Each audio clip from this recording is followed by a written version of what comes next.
Partie 2 sans plus tarder. Comme d'habitude, Jésus vous aime, on reprend.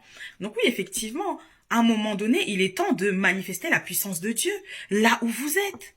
Partout où vous êtes. Ah, j'ai mal à la tête, excuse-moi, est-ce que je peux prier pour toi? Ah non, tu veux un Doliprane, toi-même aussi tu es comme les autres, tu te proposes le Doliprane comme tout le monde. Où est la différence? C'est normal. Donc quand tu nous dis que t'es chrétien et tout, ben oui, c'est normal, on va mettre...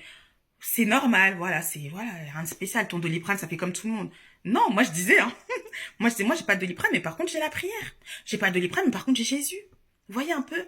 Même dans mon ancien travail, il y a des personnes encore qui me contactent pour me dire, oh, madame et tout, j'ai eu mon titre de séjour. Oh, madame, il s'est passé ça. Ben oui. Pourquoi? Parce que vous pensez que les prières là, enfin c'est elle. En plus, je parlais de ça avec le Seigneur. Il me disait, quand vous priez, c'est un investissement. C'est un investissement dans le royaume des cieux. Ton argent, là, c'est comme quand, tu vois, quand t'as des actions, etc. Ton argent travaille, ça travaille. Mais pas au négatif, ça travaille toujours. Dans le positif, ça augmente, ça augmente. Ça veut dire que même si toi, t'as oublié les prières que t'as faites pour quelqu'un, le Seigneur répond. En son temps, mais il répond. Et après, paf, on se souvient que, oh, mais il y avait cette personne et tout qui m'avait parlé de Jésus et tout, nanana. Il faut que, autour de toi, il y ait des témoignages. Pas seulement toi, mais les personnes autour de toi. Comment les personnes vont savoir la différence entre ton Dieu et le Dieu d'à côté? On dit que El Shaddai, c'est le Dieu tout-puissant, vivant et vrai. Le Dieu créateur du ciel et de la terre. Que Jésus-Christ est Dieu, fils de Dieu. Qu'il est mort ressuscité. Allô, la différence, pas seulement du... Pour les gens, c'est du blabla hein, quand vous parlez, hein, c'est du blabla. Démonstration de puissance montre à la personne, mais qu'est-ce que Dieu a fait pour toi? Il a fait quoi? Moi, mon Dieu aussi, il a fait ça. Moi aussi, j'ai un livre comme toi. Nous aussi, on prie. Mais quand tu commences à dire ce que Dieu a fait dans ta vie, de la manière où peut-être que tu étais dans le péché jusqu'à, et que tu as demandé la grâce de Dieu, sa faveur, et que maintenant toi-même, tu es là, tu viens, tu dis, stop au péché. Non. J'ai l'autorité de dire non au péché. Merci Saint-Esprit. Ah, Jesus, alléluia. L'Éternel est vivant. Démonstration de puissance. Moi, je me souviens, tous les endroits où je suis passée, mais obligé, Christ était glorifié. Obligé, des témoignages. Je me souviens une fois, parce que c'est vrai, c'est un combat spirituel, hein, ok? Dans mon travail, ah, Seigneur, alléluia. Un autre travail. L'Éternel est vivant. Je disais, Seigneur, à chaque personne à qui je vais dire bonjour, qu'elle soit délivrée, que tu fasses quelque chose dans sa vie. Et à un moment donné, je sais pas, je vois comme si je commence à être empêchée de dire bonjour aux gens. Je commence à être gênée. Je dis, ah, ok. Donc déjà, c'est une confirmation que oui, Dieu répondait. Mais qu'est-ce qu'on fait? On change la stratégie. Et après, je dis, Seigneur, toutes les personnes qui vont s'asseoir sur ce siège-là, qu'elles soient bénies, que tu puisses agir puissamment dans le nom de Jésus-Christ. Et franchement, quelques heures après, il y avait une jeune fille qui était là, paf, elle a eu sa délivrance. Moi, j'étais choquée. J'ai dit, mais qu'est-ce qui se passe et tout jusqu'à même... Oh, ils ont appelé les pompiers et tout, mais moi, je savais. Délivrée de l'épilepsie. Je dis, voilà, on a un Dieu.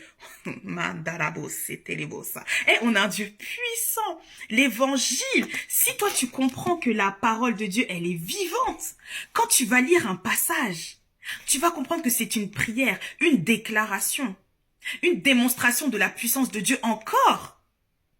À un moment donné, je lisais la Bible et tout. Je disais, mais attends, pourquoi est-ce que le Seigneur, il mandate Seigneur, pourquoi est-ce que le Seigneur, il mandate ses prophètes pour aller oindre des personnes dans d'autres pays? Limite, en gros, mais toi, c'est Israël. Pourquoi tu t'occupes de la Syrie? Pourquoi tu t'occupes de là-bas et tout? Le Seigneur m'a dit, moi, je suis le Dieu créateur. Hein.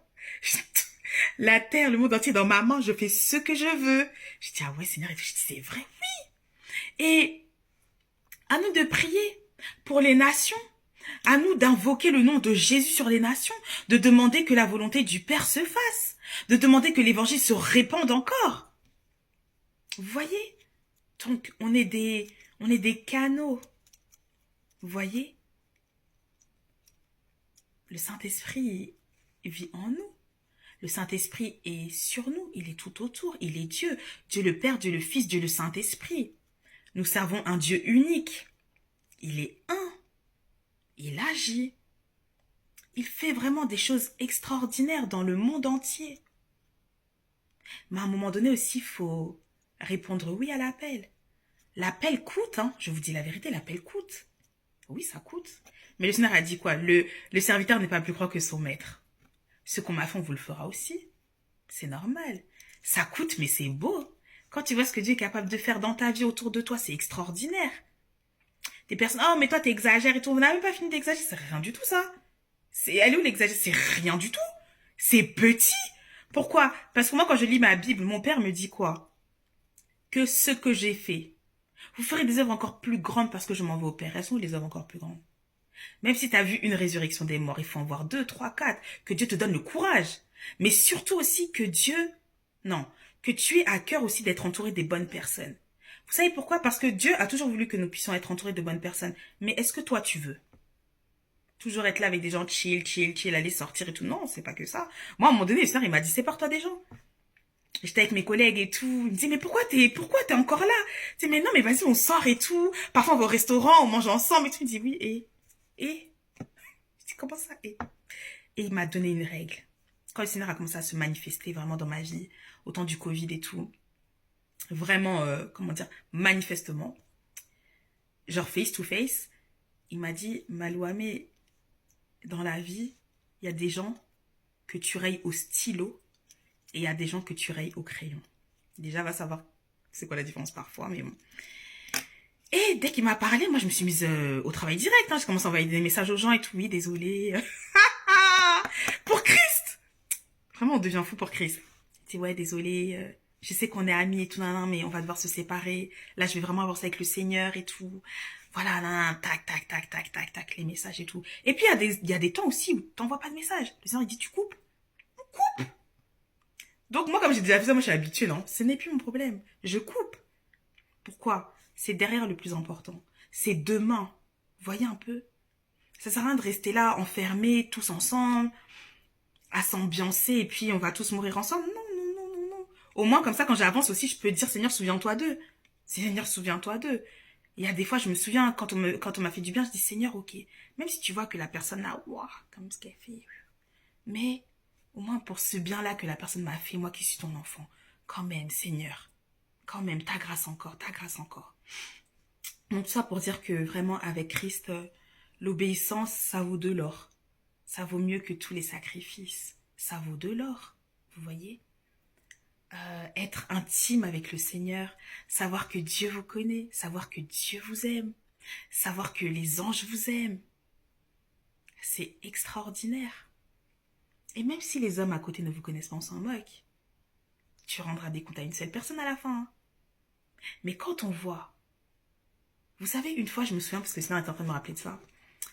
Une amie à l'époque, elle me dit, oui, Magali et tout, là, je cherche un appartement et tout. Je sais pas, à ce moment-là, vraiment, j'étais un peu young.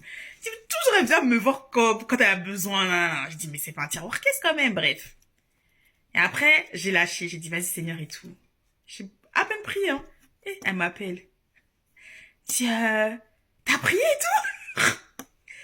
Je dis, ah, Seigneur, déjà. Elle m'a dit, oui, j'ai mon appart et tout, gloire à Dieu. Vous voyez un peu? Bah, écoutez, au moins, la personne, elle sait que c'est vrai que elle, là, quand je demande quelque chose vraiment, oh, ça ne tarde même pas. Oui. Là, la parole qui monte dans mon cœur, c'est, non, que j'entends, c'est mets tes cahiers en ordre. Ouais, ma mère, à l'époque et tout. Femme de feu. Elle voyait beaucoup Jésus en rêve aussi quand même. Et un jour, elle nous a dit, oh, Maca et tout, non. Elle avait parlé à moi, à mes sœurs et tout. Et elle dit, oui, j'ai vu Jésus en rêve et tout. Il m'a dit, mets tes cahiers en ordre. Et elle se réveille, pa. La dame droite. Elle me blaguait. Des rencontres comme ça qui transforment toute ta vie. Moi-même. La première fois que j'ai commencé à dire à ma soeur, mais j'entends qu'on me parle. Elle écrivait, je dis, oh, mais c'est Dieu qui est en train de me parler. Et après, oui, on va encore. Et après, qu'est-ce qui se passe? Persécution. Mais quand tu as déjà connu la persécution, tu connais. On continue. Pourquoi? Dans la persécution, qui est avec toi? Qui est devant toi? L'Éternel. Qui te parle? Vous savez, dans la persécution, c'est comme autant avec les apôtres. Ils se cachaient, n'est-ce pas? Mais pendant qu'ils se cachaient, qui est venu les visiter? Jésus. Oui, c'est ce qui se passe. Dans la persécution, on n'est pas seul. Pourquoi est-ce que dans les pays persécutés, l'évangile augmente, la foi des gens augmente? Les frères et sœurs viennent encore dans le royaume. Pourquoi? Mais il y a des visitations divines, encore heureux, qui nous disent, on entend le Seigneur qui nous dit, tiens bon, parle encore, je ne t'ai pas abandonné, je suis là. Où est ton Dieu? Ton Dieu est là. Là, je vais m'arrêter. Donc, que Dieu vous bénisse, que Dieu vous garde et que ces vidéos-là qui sont sorties aujourd'hui, poussées par l'Esprit, puissent faire le travail que Dieu veut faire et que ça puisse tomber dans la bonne terre. Jésus vous aime. Tenez bon. Et franchement, là, le Seigneur, il est en train de préparer quelque chose d'extraordinaire. Waouh! Soyez à vos postes. Vous allez témoigner. Vous allez agir en faveur de Christ, en faveur du royaume. Que Dieu vous bénisse. Bye.